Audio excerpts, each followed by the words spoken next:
의도한 것인지 우연의 일치인지 북한은 핵실험 모라토리엄 철회 시사 발표를 바이든 대통령의 취임 1년 기자회견에 맞춰서 했습니다.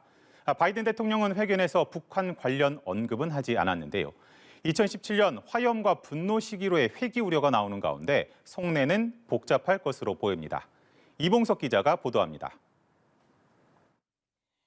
북한이 45개월째 유지해온 핵실험과 대륙간 탄도미사일 ICBM 시험 발사 모라토리엄의 철회를 시사하는 발표가 나온 시각. 조 바이든 미국 대통령은 취임 1주년 기자회견을 막 시작하는 순간이었습니다.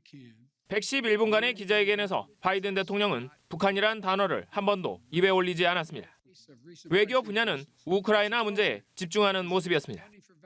And what I'm concerned about is this could get out of hand. Very easily get out of hand because of what you said, the borders of Ukraine and what Russia may or may not do. 북한의 의도에 말려들지 않겠다는 의중이 담긴 것이라는 분석이 나왔습니다. 하지만 북한이 정초부터 극초음속 미사일을 포함해 4차례 총 6발의 탄도미사일을 시험 발사한 가운데 바이든 대통령의 속내는 한층 복잡해질 것으로 보입니다.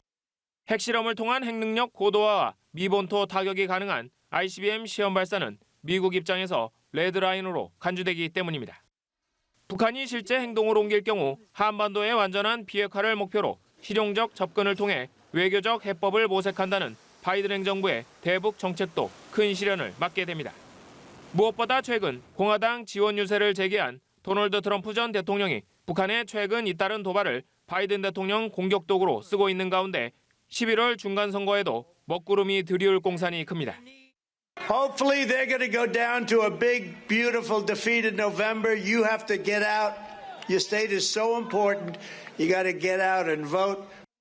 로이터 통신은 북한의 발표가 북미가 전쟁 직전까지 갔던 2017년 화염과 분노 시기로 회귀할 것이란 불안을 야기했다고 분석했습니다. 연합뉴스 이봉석입니다.